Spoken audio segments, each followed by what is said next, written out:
all are fine. Now, welcome to the second video lecture of Standard 9, Chapter number 2. Is matter around us pure? क्या matter हमारे आसपास है वो pure है? First video में हमने ऑलरेडी मिक्सचर पढ़ लिया था. क्या पढ़ लिया था हमने? मिक्सचर. तो हमने जब मिक्सचर की एक्टिविटीज की थी तो हमको समझ में आया कि मिक्सचर तीन टाइप के होते हैं, solution, suspension and columns. Okay, तो पहले हम डिस्कस करेंगे what is solution, what is solution और ट्रू सॉल्यूशन. सॉल्यूशन क्या होता है और ट्रू सॉल्यूशन क्या होता है? देखो, सॉल्यूशन की डेफिनेशन है होमोजेनियस मिक्सचर ऑफ टू और मोर सब्सटेंस. दो या ज्यादा सब्सटेंस जो होमोजेनियस होते हैं, मतलब के जो यूनिफॉर्म कंपोजिशन में दो अलग अलग सब्सटेंस होते हैं, उसको जब हम मिक्स करेंगे, जैसे कि हमने वाटर और कॉपर सल्फेट को मिक्स किया था, उसको हम बोलेंगे सॉल्यूशन. ओके, तो यहाँ पे बहुत सारे एग्जांपल है सॉल्यूशन के. देखो, फर्स्ट है शुगर सॉल्यूशन. तो शुगर सॉल्यूशन में हम क्या दो सब्सटेंस मिक्स करेंगे? Sugar plus water. इसी तरह और एक एग्जांपल है tincture of iodine. Tincture of iodine में आयोडीन है वो एक प्योर सब्सटेंस होगा और अल्कोहल है वो दूसरा प्योर सब्सटेंस होगा. जब आयोडीन और अल्कोहल को मिक्स करेंगे तब बनेगा टिंचर ऑफ आयोडीन. उसी तरह थर्ड है एरेटेड ड्रिंक. एरेटेड ड्रिंक मतलब कि जो हम रेगुलर सोडा पीते हैं उसके अंदर क्या होता है? Carbon dioxide plus water. Okay, इसको कार्बोनेटेड ड्रिंक भी हम बोल सकते हैं क्योंकि उसमें कार्बन डाइऑक्साइड प्रेजेंट होता है. तो यहाँ पे कार्बन डाइऑक्साइड एक प्योर सब्सटेंस है और वाटर एक प्योर सब्सटेंस है. जब दोनों को मिक्स करेंगे तो वो हो गया एरेटेड ड्रिंक और यही एरेटेड ड्रिंक हमारा एग्जाम्पल है सॉल्यूशन का. वैसे और एक एग्जाम्पल है ब्रास अलॉय. ओके, तो ब्रास है वो एक अलॉय है. अलॉय मतलब क्या होता है? व्हेन टू मेटल्स या तो फिर नॉन मेटल भी हम मिक्स करते हैं तब जो सब्सटेंस मिलता है उसको हम अलॉय बोलेंगे. तो यहाँ पे अलॉय का एक एग्जांपल दिया है ब्रास. तो ब्रास किससे बना हुआ होता है? जिंक और कॉपर से. ओके, तो जब जिंक और कॉपर को मिक्स करते हैं तब ब्रास बनता है और ब्रास को हम बोलेंगे ट्रू सॉल्यूशन. जरूरी नहीं है कि हर सॉल्यूशन लिक्विड फॉर्म में ही हो. सॉल्यूशन गैसियस फॉर्म में, सॉलिड फॉर्म में और लिक्विड फॉर्म में, तीनों फॉर्म में अवेलेबल होते हैं. नाउ सॉल्यूशन की डेफिनेशन समझ आ गई, इसके एग्जांपल हमने देख लिए. अब बहुत इंपॉर्टेंट पॉइंट सॉल्यूशन के लिए यहाँ पे देखो, सॉल्यूशन के अंदर दो कंपोनेंट्स होते हैं. पहला होता है सॉल्यूट और दूसरा होता है सॉल्वेंट. जब हम कोई सॉल्यूशन बनाते हैं उसमें जो कम अमाउंट में लेते हैं, लेस अमाउंट में, उसको हम बोलेंगे सॉल्यूट. मतलब दो चीज हम जब मिक्स करते हैं उसमें जो कम अमाउंट में ली होती है उसको हम बोलेंगे सॉल्यूट. जो ज्यादा अमाउंट में लिया होता है उसको हम बोलेंगे सॉल्वेंट. ओके, तो जो मोर क्वांटिटी में लेंगे उसको बोलेंगे सॉल्वेंट और जो लेस क्वांटिटी में लेंगे उसको बोलेंगे हम सॉल्यूट. तो एग्जांपल के हिसाब से देखते जाओ. तो यहाँ पे हमने जब शुगर सॉल्यूशन बनाया था तो यहाँ पे शुगर क्या होगा और वाटर क्या होगा? ऑब्वियसली जब हम शुगर सॉल्यूशन बनाते हैं तो हम वाटर को ज्यादा लेते हैं और शुगर को कम लेते हैं. तो ये हमारा हो गया सॉल्यूट और ये हो गया सॉल्वेंट. इसी तरह जब टिंचर ऑफ आयोडीन लेते हैं तो यहाँ पे हम आयोडीन को कम अमाउंट में लेंगे, अल्कोहल एक सॉल्वेंट है उसको ज्यादा अमाउंट में लेते हैं. तो यहाँ पे आयोडीन है वो सॉल्यूट और अल्कोहल हो गया सॉल्वेंट. उसी तरह एरेटेड ड्रिंक. एरेटेड ड्रिंक जब हम मतलब के कोई भी हम सोडा लेते हैं तो हम सोडा के ऊपर थोड़ा सा, मतलब जो सोडा भरी होती है उसके ऊपर थोड़ा सा स्पेस होता है, वो स्पेस में वो लोग जो हमारा गैस होता है CO2 उसको सप्रेस कर करके अंदर भर के फिर उसको ओपनर से बंद कर देते. जब वो बंद कर देते और जब हम खोलते उसको तब वहां पे फीज आती है. जब फीज आती है ना, वही फीज होता है कार्बन डाइऑक्साइड. तो यहाँ पे कार्बन डाइऑक्साइड वो स्मॉल अमाउंट में लेते हैं और वाटर ज्यादा अमाउंट में लेते हैं. तो CO2 है वो हमारा सोल्यूट है, वाटर हमारा सॉल्वेंट है. उसी तरह ब्रास है. तो ब्रास एक एलॉय है और एलॉय मतलब जब दो से ज्यादा मेटल्स या नॉन मेटल्स को मिक्स करके हम बनाते हैं उसको हम एलॉय बोलेंगे. तो यहाँ पे दो मेटल से बनाया हुआ है ब्रास, एक जिंक मेटल से, एक कॉपर मेटल से. तो जिंक यहाँ पे 30% लेते हैं और जो कॉपर है वो 70% लेते हैं. तो कौन कम अमाउंट में लिया? जिंक को हमने कम अमाउंट में लिया, कॉपर को ज्यादा अमाउंट में लिया. तो जिंक हमारा है सॉल्यूट और कॉपर है हमारा सॉल्वेंट. तो आई होप आप लोगों को सॉल्यूट एंड सॉल्वेंट समझ में आ गया होगा. नाउ अब हम और एक टॉपिक कवर करेंगे, what is binary solution. Binary solution किसको बोलते हैं? देखो, बाइनरी वर्ड मतलब क्या होता है? What is binary? बाइनरी मतलब दो. ओके, तो जब कोई सॉल्यूशन सिर्फ दो ही सब्सटेंस से बनाया गया हो उसको हम बोलेंगे बाइनरी सॉल्यूशन। तो आप तो बोलोगे कि मैम यहाँ पे तो सारे दो ही सब्सटेंस से बनाए गए हैं, sugar solution, tincture of iodine, aerated drink, brass, तो या हाँ ये सारे दो ही सब्सटेंस से बनाए गए, तो ये सब हम बाइनरी सॉल्यूशन बोल सकते। बट कोई कोई सॉल्यूशन होते हैं जो दो से ज्यादा प्योर सब्सटेंस से बनाए जाते हैं, तो वो उसको हम बाइनरी सॉल्यूशन नहीं बोल सकते। फॉर एग्जांपल जब हम कभी कभी हम लोग को वीकनेस आती है या तो कोई ज्यादातर ओरल सॉल्यूशन की जरूरत पड़ती है, ओके, तो हमको डॉक्टर बोलते हैं कि आप ओआरएस सॉल्यूशन लो, बोलते हैं ना। अभी आजकल बहुत सारे सॉल्यूशन अवेलेबल, वाइटल जेड, तो ये सारे जो सॉल्यूशन है जो हम ओरली लेते हैं, तो उसमें क्या होता है, salt plus sugar plus water, मतलब सोल्ट और शुगर दोनों सोल्यूट होंगे, वाटर हमारा सॉल्वेंट होगा। तो जब हम ओआरएस जैसे सॉल्यूशन बनाते हैं तब वहां पे दो नहीं तीन सब्सटेंस होते हैं, सोल्ट भी होगा, शुगर भी होगा और वाटर भी। तो ऐसे सब्सटेंस को हम बाइनरी सॉल्यूशन नहीं बोल सकते, ऐसे सॉल्यूशन को हम बाइनरी सॉल्यूशन नहीं बोलेंगे। बाइनरी सॉल्यूशन उसी को बोलेंगे जहां पे दो सब्सटेंस को हम मिक्स करते हैं। ओके, चलो नेक्स्ट हम टॉपिक पढ़ लेते हैं, what is properties of solution.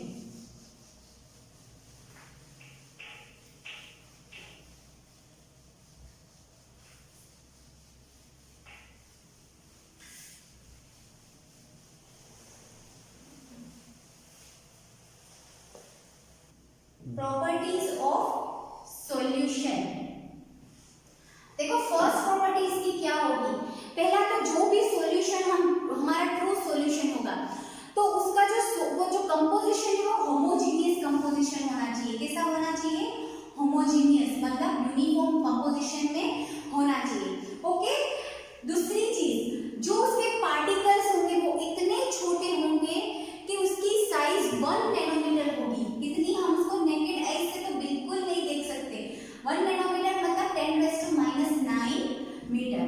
Okay, third property, कोई भी हमारा सॉल्यूशन होगा वो बीम ऑफ लाइट को स्कैटर नहीं करेगा, it does not scatter the beam of light. Okay, तो वो बीम ऑफ लाइट को स्कैटर बिल्कुल नहीं करेगा। फोर्थ पॉइंट, जब हम उसको फिल्टर करेंगे तो वहां पे हमको कोई भी फिल्ट्रेशन में हमको कोई रेसिड्यू नहीं मिलेगा। We can't see any residue when we filter, मतलब कि हम जब फिल्टर पेपर से उसको फिल्टर करते हैं तो वहां पे कोई भी पार्टिकल्स प्रेजेंट नहीं होता फिल्टर पेपर में, तो we can't find any particles or residue on filter paper during filtration।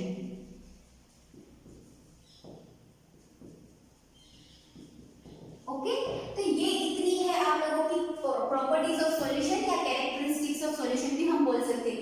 पहले तो वो होमोजीनियस होना चाहिए, सेकेंड उसकी पार्टिकल साइज 1 नैनोमीटर जितनी या तो smaller than 1 nanometre, 1 nanometre means 10⁻⁹ metre. Okay, it does not scatter beam of light. Okay, वो बीम ऑफ लाइट को स्कैटर नहीं करता क्योंकि वहां पे पार्टिकल्स इतने छोटे हैं कि वो लाइट को स्कैटर नहीं करता। we can't find any particle or residue on filter paper during filtration। जब हम उसको फिल्टर करते हैं तब वहां पे हमको कोई भी रेसिड्यू या पार्टिकल्स फिल्टर पेपर में दिखाई नहीं देते। ओके, आई होप आप लोगों को ये समझ में आ गया है। नाउ हम नेक्स्ट पढ़ेंगे concentration of solution. So students, अब हम पढ़ेंगे कंसंट्रेशन ऑफ सॉल्यूशन। हमारा नेक्स्ट टॉपिक है कंसंट्रेशन ऑफ सॉल्यूशन। ओके, जैसे कि मैंने आप लोगों को समझा दिया, सॉल्यूशन में दो टाइप के कंपोनेंट होते हैं, एक होता है सोल्यूट, एक होता है सॉल्वेंट। सोल्यूट मतलब जो लेस क्वांटिटी में होगा उसको हम सोल्यूट बोलेंगे, जो ज्यादा क्वांटिटी में होगा उसको हम सॉल्वेंट बोलेंगे। मैंने एग्जांपल भी आप लोगों को समझा दी। ना देखो, कंसंट्रेशन ऑफ सॉल्यूशन समझने के लिए हम एक टाइप की एक्टिविटी करते हैं ताकि आप लोगों को समझ में आ जाए। ओके, अगेन हम तीन बीकर लेते हैं, beaker A, beaker B and beaker C. Okay, beaker A में भी हम वाटर लेंगे, इसमें भी वाटर लेंगे, इसमें भी वाटर लेंगे। पहले हम क्या करेंगे, बीकर ए में हम फ्यू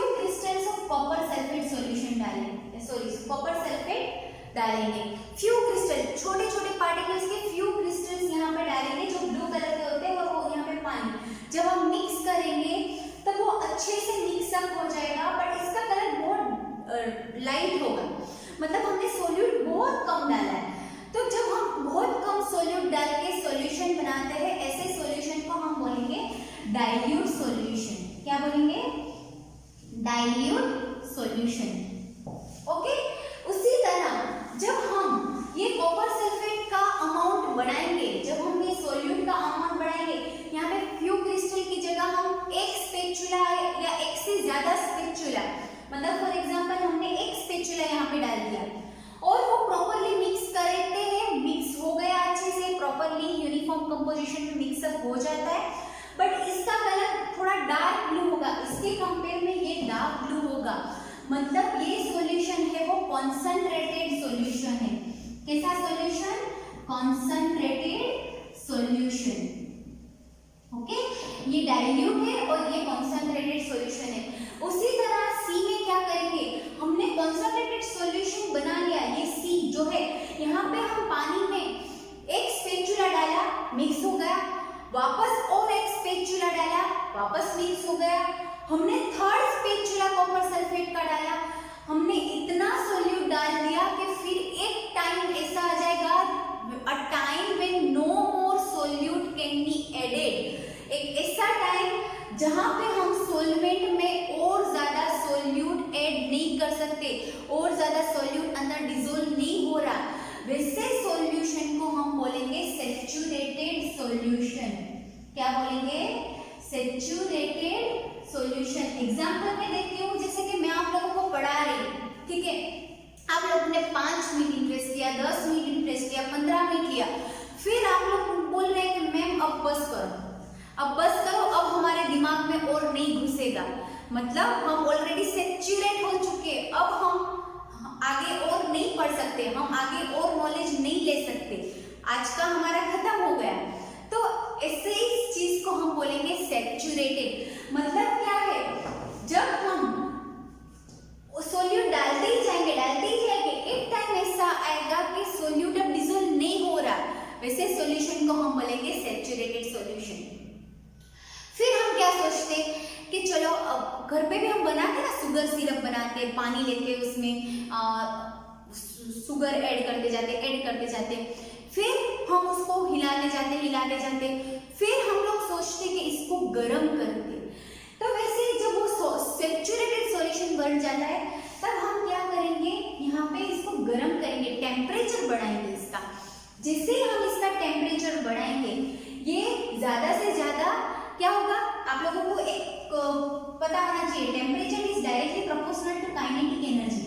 देखो, टेम्परेचर है वो काइनेटिक एनर्जी से डायरेक्टली प्रोपोर्शनल है। काइनेटिक एनर्जी मतलब कि मूवमेंट होगा, कोई भी सब्सटेंस का, पार्टिकल्स का मूवमेंट। तो जैसे ही हम टेम्परेचर यहाँ पे बढ़ाएंगे, इसके जो पार्टिकल्स है वो मूव करना स्टार्ट होगा, और यहाँ पे थोड़ी बहुत स्पेस होनी स्टार्ट, यहाँ पे स्पेस आती जाएगी थोड़ी बहुत।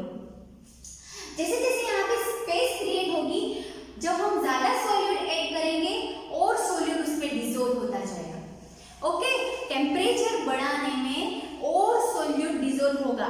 ओके, जैसे कि अभी मैं आप लोगों को पढ़ा रही हूँ, आप लोग बोलेंगे नहीं हम सैचुरेट हो गए, फिर भी मैं आप लोगों को फोर्स करके पढ़ा रही हूँ, तो क्या होगा, इसी तरह हम यहाँ पे टेम्परेचर बढ़ा के उसमें हम डिसॉल्व कर रहे हैं। तो जब हम टेम्परेचर बढ़ा के उसको डिसॉल्व करते हैं, वो सॉल्यूशन को हम बोलेंगे सुपर सैचुरेटेड सॉल्यूशन। क्या बोलेंगे? Super saturated solution. Okay, now ये सुपर सैचुरेटेड हो चुका है। अब क्या करेंगे, जब यही सुपर सैचुरेटेड सॉल्यूशन को हम थोड़ी देर रखेंगे और ठंडा करेंगे, तब ये क्रिस्टलाइज हो जाएगा। आप लोग करना, जब आप लोग शुगर सिरप बनाते हो और उसको एकदम गर्म करके बहुत सारा शुगर डाल के आप लोगों ने शुगर सिरप कंप्लीट कर ली है, फिर आप उसको थोड़ी देर बाद फ्रीज में रख के देखना, उसमें शुगर के क्रिस्टल्स दिखेंगे आप लोगों को। तो वही कि वो ऑलरेडी आप लोगों ने सुपर सैचुरेटेड सॉल्यूशन बनाया था, जब हमने उसमें ठंडा किया तो वापस वहां पे शुगर के क्रिस्टल आने स्टार्ट हो गए। ओके, तो यही हमें आप लोगों को ये एक्टिविटी से समझाना चाहते हैं। तो कॉन्संट्रेशन में हमने क्या पढ़ा, जो लो सॉल्यूट होगा, सबसे लेस सॉल्यूट, और सॉल्वेंट बहुत ज्यादा होगा तो डाइल्यूट। सॉल्यूट और सॉल्वेंट दोनों मतलब के यूनिफॉर्म कंपोजिशन में अच्छे से मिक्सअप हो गए, कॉन्संट्रेटेड सॉल्यूशन। बट हम जब ज्यादा अमाउंट ऑफ सॉल्यूट डाल देंगे, when no more solute can be dissolved, ऐसे सॉल्यूशन को हम बोलेंगे सैचुरेटेड सॉल्यूशन।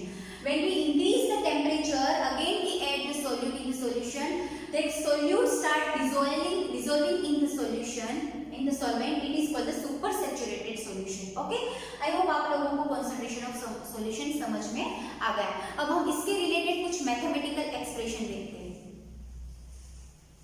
तो स्टूडेंट्स हम सॉल्यूशन के रिलेटेड कुछ मैथमेटिकल एक्सप्रेशन देखते हैं। देखो यहाँ पे 3 फॉर्मूला आप लोगों को बुक में दी हुई है कि हम लोग अगर परसेंटेज निकालने हैं तो हम कैसे परसेंटेज निकाल सकते हैं।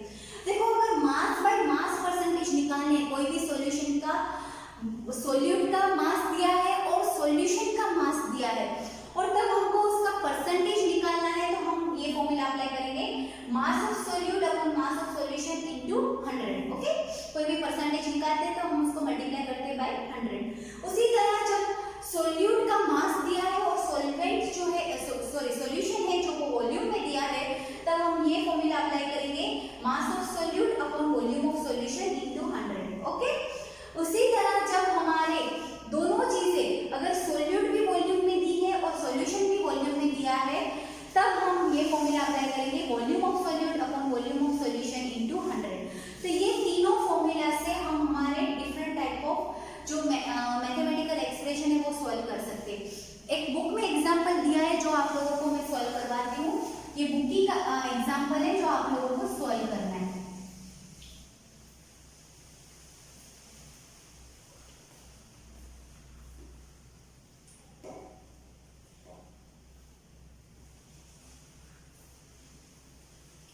जैसे कि आप लोग देखते हो कि मास ऑफ सोल्यूट दिया है 40 ग्राम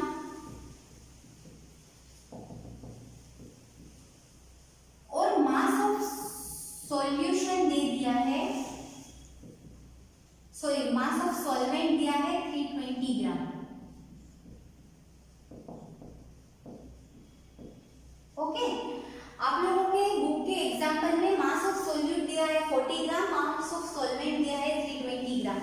अब हमको क्या करना है, यहाँ पे दोनों का मास दिया है तो हम कौन सा फॉर्मूला अप्लाई करेंगे, mass of solute upon mass of solution into 100।